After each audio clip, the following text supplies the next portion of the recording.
Drive Start, o melhor conteúdo automotivo para turbinar o seu dia. Problemas na buzina? Por tratar-se de um item obrigatório, pode render multa para o proprietário caso não esteja funcionando regularmente. Manter a buzina automotiva em perfeito estado é importante, não apenas para ficar de acordo com as leis de trânsito brasileiras, mas também para sua segurança. Afinal, ela pode ser um recurso utilizado para evitar uma colisão no trânsito. Por vezes, a buzina automotiva para de funcionar de repente e o motorista só vai descobrir isso no momento que mais precisa dela. Para não ser surpreendido e ficar na mão, confira quais são os problemas mais comuns nessa peça e previna-se. Os casos mais comuns são de fusíveis queimados, por isso, este deve ser o ponto inicial na procura do problema. É possível localizá-lo pelo manual do carro sem dificuldades. Se a placa...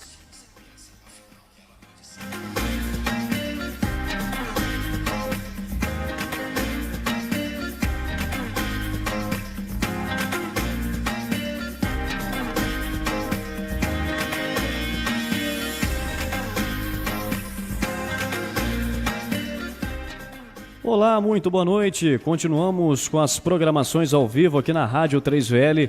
Hoje, terça-feira, dia 7 de julho de 2020. Terça-feira é dia de Direito em Foco aqui na Rádio 3VL. Hoje conversaremos via videoconferência com Tom Lousada a respeito da Lei Geral de Proteção de Dados. E antes de chamar a doutora Isabela Gonçalves para apresentar o nosso convidado de hoje, tem recadinho do Pedal Gel. Em tempos tão difíceis em razão da pandemia, é preciso o máximo cuidado e proteção com a saúde. A solução ideal para a prevenção contra o coronavírus está na ponta dos seus pés e na palma da sua mão. Evite a contaminação com o Pedal Gel. Pedal Gel é um produto inovador, fácil de usar e impede a propagação de vírus e bactérias. Basta acionar o pedal que o gel é aplicado diretamente nas mãos sem a necessidade de tocar em nada após a higienização. Seja para clínicas, igrejas, comércio, indústria ou qualquer tipo de estabelecimento, Pedal Gel é a solução que todos precisam para evitar o contágio pelo coronavírus e outros tipos de ameaças do ambiente. Com o Pedal Gel, você ajuda a combater a pandemia. Para mais informações, entre em contato com a Tipo Magraf, DDD 31 3444 1433 ou WhatsApp DDD 31 99956 1433. Avenida Cristiano Machado, número 327, em Belo Horizonte. Muito bem, estamos de volta, agora são 6 horas e 11 minutos, já estamos ao vivo em todas as nossas plataformas, também com imagens pelo Facebook, pelo canal 3VL no YouTube e também pelo Instagram, @3VL Web Rádio. E agora para apresentar o nosso convidado de hoje, muito boa noite, doutora Isabela Gonçalves. Boa noite, Thales, boa noite a todos os nossos ouvintes, aos nossos internautas. Boa noite ao nosso convidado Tom Lousada por estar aqui conosco e irá falar sobre a Lei Geral de Proteção de Dados. Seja muito bem-vindo. Boa noite a todos, boa noite, Thales, boa noite, doutora Isabela, boa noite, amigos internautas e ouvintes da rádio. É um prazer muito grande estar aqui com vocês nessa noite, poder compartilhar um pouco de informações sobre a Lei Geral de Proteção de Dados. Pois bem, pessoal, antes de nós adentrarmos do nosso tema, vocês precisam conhecer um pouquinho sobre o nosso convidado. O currículo dele, obviamente, na verdade, todos os nossos convidados, eles são sensacionais, né? O Tom Lousada, ele é bacharel em Direito pela Faculdade Arnaldo, pós-graduado em Direito do Trabalho pela Universidade Cândido Mendes, pós-graduado em Gestão e Tecnologia da Informação pela IETEC, é isso, né? Consultor de TI, compliance regulatório pela Universidade de Pensilvânia, certo? Certíssimo. Esqueci de mais alguma outra informação? E certificações também, privacidade e proteção de dados pela ICSIM da Holanda. Olha, gente, olha o nível do nosso convidado, né? Então, vocês podem observar que hoje nós iremos ser beneficiados com grandes informações e de um tema, né, que tem sido comentado bastante aí, né, por nossos meios. Mas, Vamos lá. Como o nosso público, né, muitos, né, têm acesso, nós temos públicos de várias formas, né, tanto aqueles que têm informação jurídicas como outros que não têm, obviamente, né? Certo. Mas, inicialmente, Tom, fala um pouquinho para a gente em que consiste, né, na verdade, o que consiste essa Lei Geral de Proteção de Dados e quais são os objetivos dessa lei? Bom, a Lei Geral de Proteção de Dados, ela veio para poder regulamentar e trazer um pouco de segurança para os cidadãos brasileiros, o que diz respeito aos seus dados pessoais, tá? De forma que eles não se sintam lesados, eles não sofram algum tipo de violação, né, de seus dados, né? Uhum. E ela foi criada em 14 de agosto de 2018 e ela tinha a previsão para que ela entrasse em vigor agora, em agosto de 2020. Mas existem alguns projetos de lei, uma medida provisória, que eles estão buscando a prorrogação dessa lei. Então, a gente precisa aguardar cenas aí dos próximos capítulos para ver se realmente ela vai entrar em vigor agora em agosto ou se ela vai ser prorrogada para maio de 2021.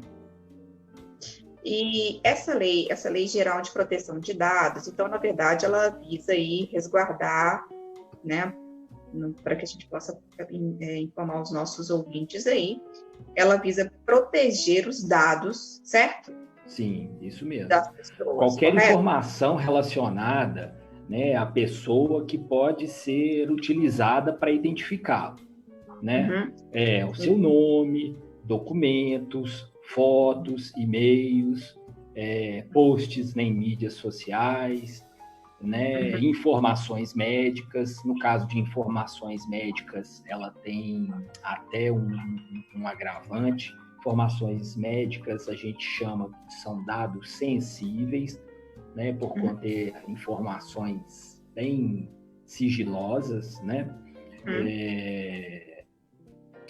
Não só restritas às informações dos informações médicas, mas também informações de cunho político, né, sobre a sua religião.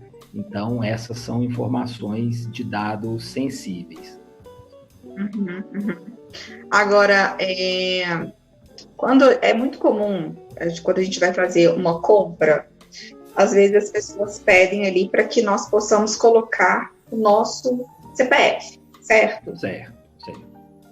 E isso gera um pouco de desconforto, né? Porque qual a finalidade, assim? Eu sei que acaba fugindo um pouco do nosso tema, mas como a gente está falando de proteção de dados, quando a gente fornece ali o número do nosso CPF para essa empresa, obviamente que ela vai ter acesso ao número do nosso CPF, correto?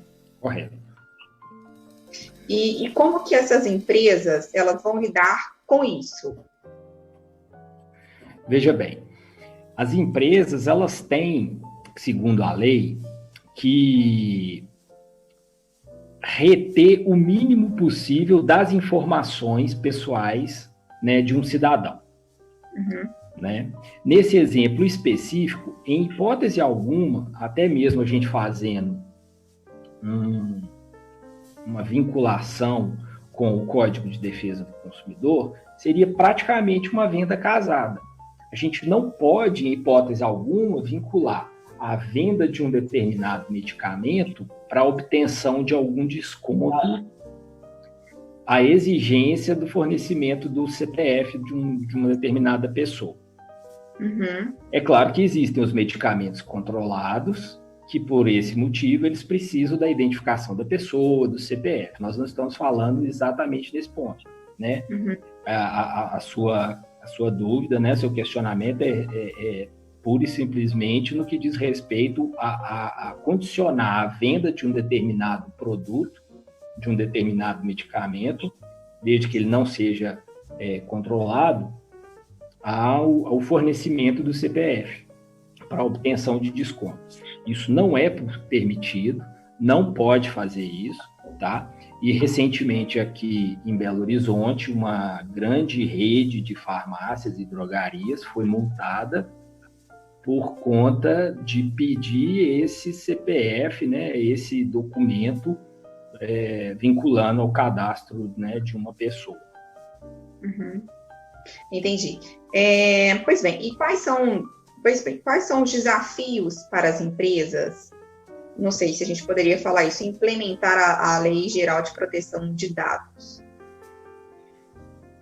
Bom, o que eu diria que o maior desafio que a empresa vê nesse momento seria a questão financeira, porque eles acabam passando por alguns processos, né, de adequação que precisa percorrer por toda a empresa, e os CEOs, os diretores, conselhos de administração acabam esbarrando na questão financeira, porque muitas vezes eles têm que investir em ferramentas tecnológicas para garantir a segurança desses dados, né? Uhum. Aí, falando um pouquinho de técnicas da área de TI, eles teriam que investir em firewalls, né, que são aquelas barreiras de segurança que vêm da internet para entrar na empresa,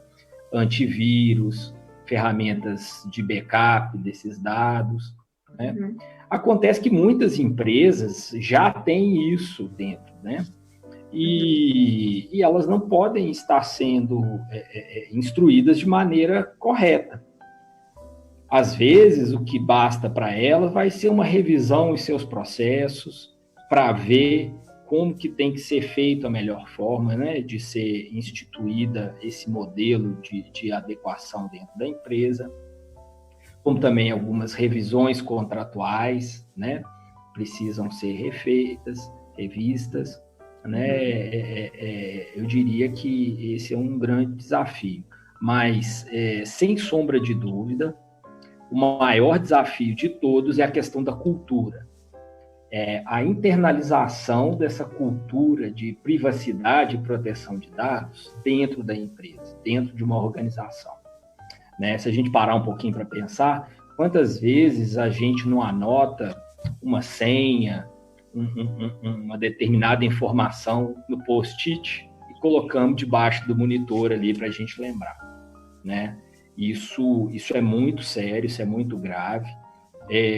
A gente fala, né, nos nossos processos de consultoria e de adequação, investir em treinamento para poder disseminar essa cultura de privacidade e proteção de dados dentro das empresas é muito importante. Eu diria em treinamentos, workshops e talvez até em mais níveis, treinamentos em níveis estratégicos, né, para os CEOs, para os gerentes, para os diretores, né, e treinamentos para um segundo nível para o pessoal que trabalha no dia a dia, no levantamento das informações, na captação das informações.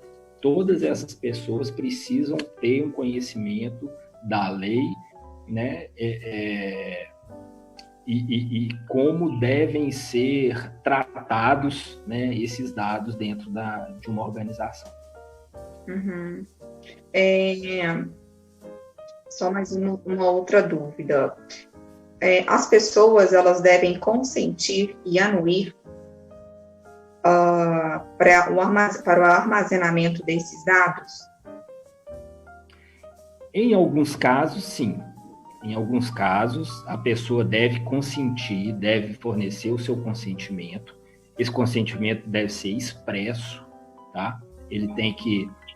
A empresa, se ela vai buscar, se ela tem a necessidade de ter armazenamento desse dado, dessa informação, ele tem que providenciar um formulário online de preferência para a pessoa poder dar o consentimento dela, tá?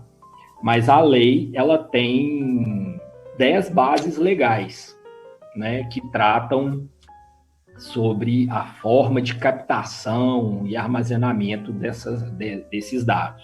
O consentimento é um deles, mas eu diria que o mais importante é o legítimo interesse, né? O legítimo interesse, o que ele é? É adequar o cruzamento dessa informação com o negócio da empresa.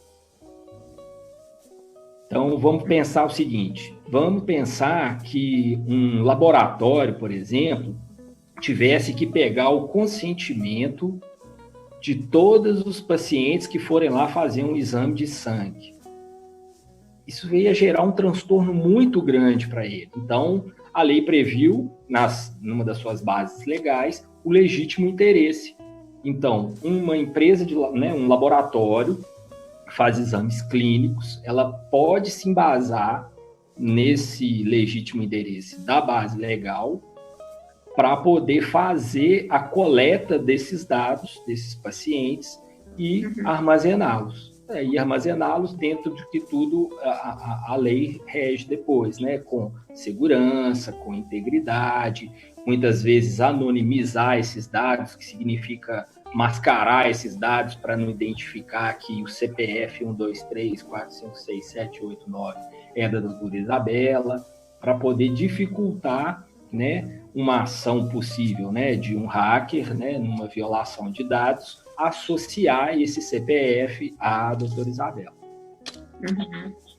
E essa questão da Lei Geral de Proteção de Dados, a gente vê, eu achei interessante o seu exemplo, quando a gente fala assim, questão de internação hospitalar, né? Que, querendo ou não, os hospitais, eles vão ter acesso a todos os dados, né? Sim, sim. Tem acesso. Eles têm acesso, né? Tem. E principalmente nesse momento que nós estamos vivendo, né? Exato. Nesse momento da pandemia é um momento mais crítico ainda, né? Na lei existe a previsão, né, de fazer o compartilhamento dos dados, né? E aí, usando esse exemplo seu, vamos pensar no compartilhamento, no trânsito de informações que acontece entre hospitais e planos de saúde. Né? É um volume muito grande de informações, a consulta o tempo inteiro, né, para poder fazer a ficha, né, do paciente que está sendo ali, né, ingressando no hospital e por aí vai. E, ao mesmo tempo, um paciente que mudou, que estava sendo tratado em um determinado hospital e mudou de hospital para continuar seu tratamento em outro hospital. Então, esse hospital tem a obrigação de compartilhar esses dados com o outro hospital para que a continuidade do tratamento desse paciente seja concluída no hospital para qual ele foi transferido. Agora, existem, vou te falar você, tá? Não vou chamar de senhor, não. Por favor. Existem algumas, a gente fala assim, né? Existem casos, né, que os dados, eles provavelmente podem ser armazenados, né, por previsão legal, e deve ter algumas exceções. Você poderia tratar aqui para os nossos ouvintes quais são as exceções em que, no caso, seria uma vedação para não armazenar, eu poderia dizer isso? Eu poderia falar dessa forma? Bom, o cidadão, ele tem o direito de pedir para excluir a informação de uma base de dados de uma determinada empresa. Ele pode pedir, sim, para poder excluir. E-mail marketing, por exemplo, o cidadão pode ligar na empresa e pedir para excluir determinadas informações dele da base de dados. Eles não devem ficar armazenados, não podem ficar armazenados, né? A lei ela prevê, inclusive, que você é uma boa prática da empresa coletar os dados somente aqueles dados necessários, minimamente necessários. Uhum. Então, se uma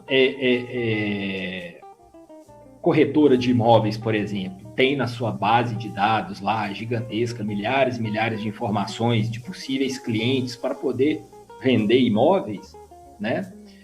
Você, em determinado momento, pode pedir e tem o direito resguardado pela lei a exclusão dos seus dados dessa base. Você não quer mais receber e-mails, não quer receber mais SMS dessa empresa, que você não tem mais interesse de fazer, né, transações comerciais com ela, não quer mais. Da mesma forma como tem as legislações em que você é obrigado a manter as informações, né? Aí, trazendo um pouco para o campo do direito trabalhista, as informações do contrato de trabalho, né? A empresa tem que fazer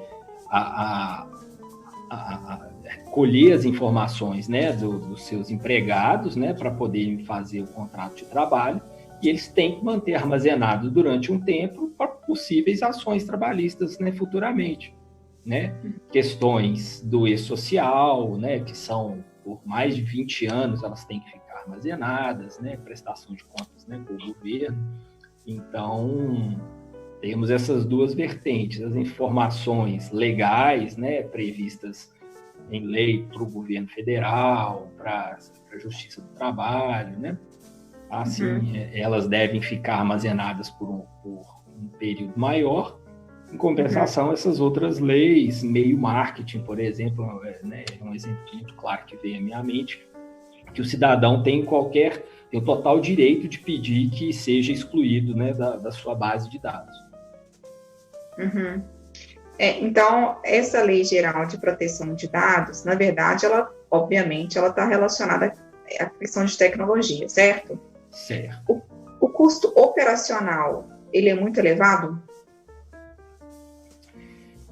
Então, doutora Isabela, ele acaba se tornando um pouco elevado porque as empresas nunca deram importância para a segurança da informação. Uhum. Tirando nichos bem específicos de mercado, empresas de telecomunicações, bancos, usinas petrolíferas, né? São empresas de grande porte que têm já uma cultura de segurança de informações, né? No caso dos bancos, por exemplo, eles são regulados pelo Banco Central. Tem a FEBRABAN, que é uma federação muito forte e fiscaliza com rigor os bancos. Eles já têm essa cultura de segurança da informação.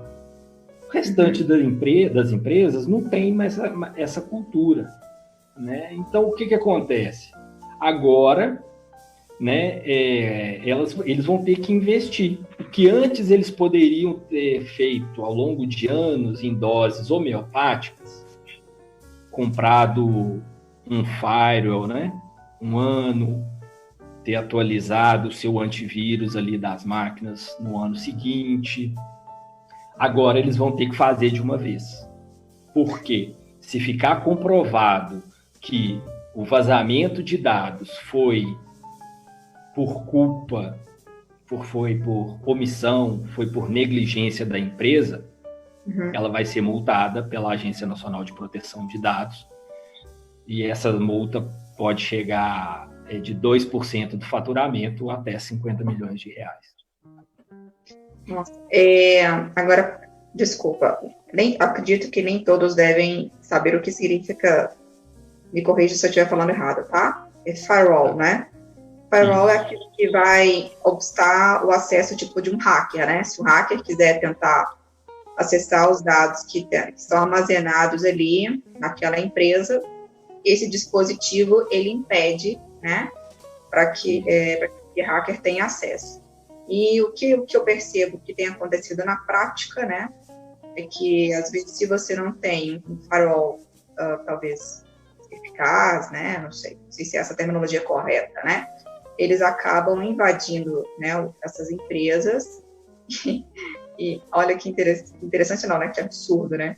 Eles pegam todo esse banco de dados, né? Às vezes de empresas de contabilidade, até mesmo escritórios de advocacia, Sim. E pedem um pagamento, né? Isso.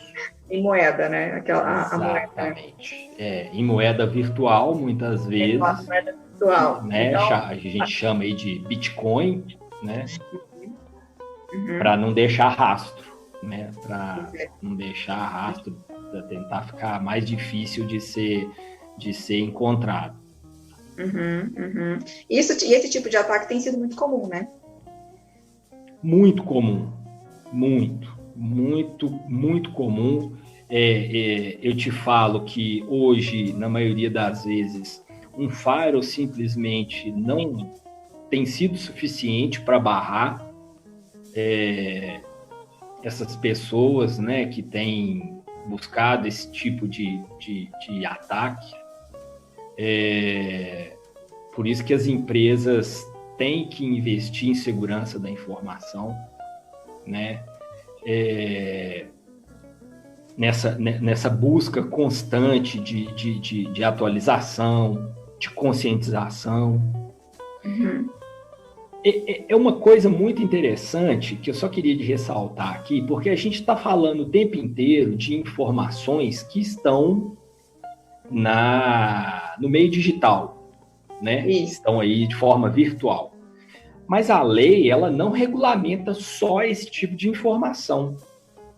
Foi bom o exemplo que você deu do escritório de contabilidade, porque vamos pensar o seguinte: quantas informações um escritório de contabilidade tem armazenado em caixas de clientes? Essas informações também são regulamentadas pela lei.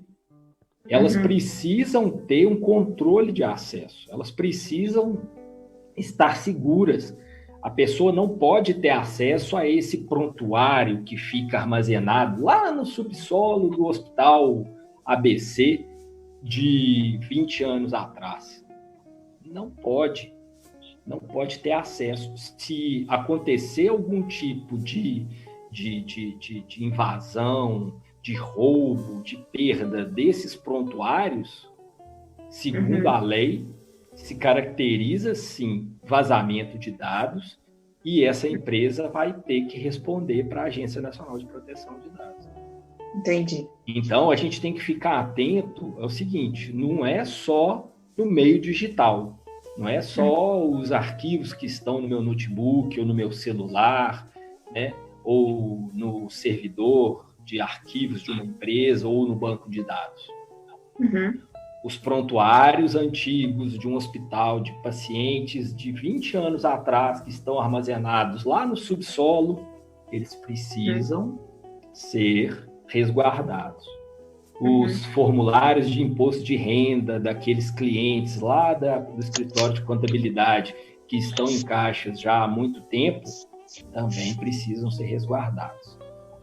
Se acontecer um incêndio, é considerado um incidente com perda de dados. E você tem que responder para a Agência Nacional de Proteção de Dados. Entendi. Tom, infelizmente, eu adoraria poder falar muito mais. Eu acho que nós não falamos nem metade do que a gente tem para poder expor. Inclusive, essa Lei Geral de Proteção de Dados, ela vai impactar também na atividade notarial registral, né? Eu sou tabeliã. Sim. Então, eu acho que a gente poderia até depois, se você quiser aceitar o convite, é claro, para que nós possamos ver como essa Lei Geral de Proteção de Dados ela pode impactar na atividade dos cartórios, sabe? Como é que nós poderíamos averiguar isso, como que nós vamos lidar, porque nós, que somos titulares de cartórios, nós lidamos com dados, né? Nós temos dados pessoais. Sim, muitos dados, né?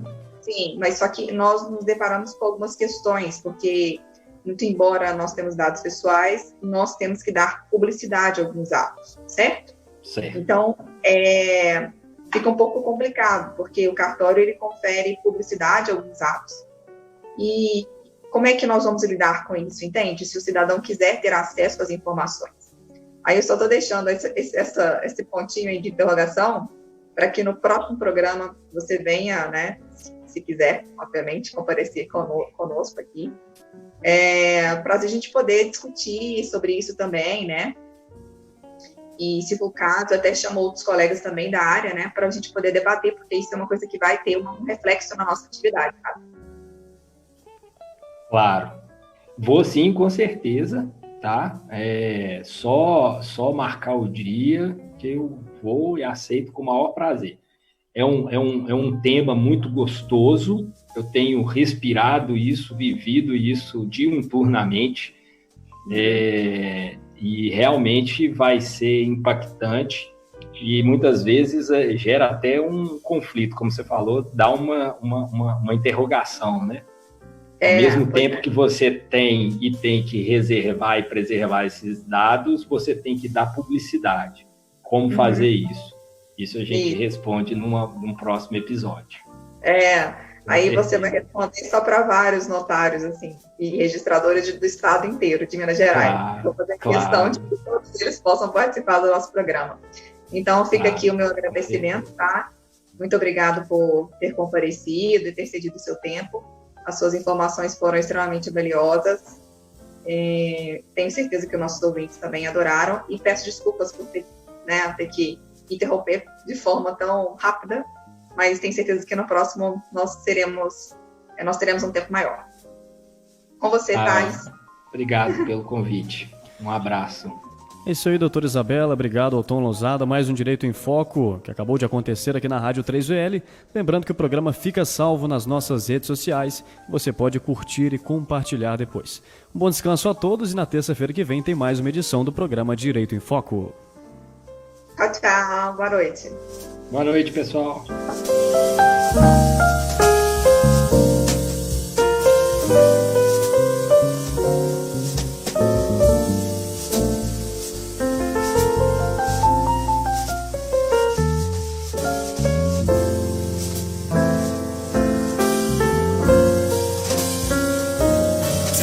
Saúde é essencial.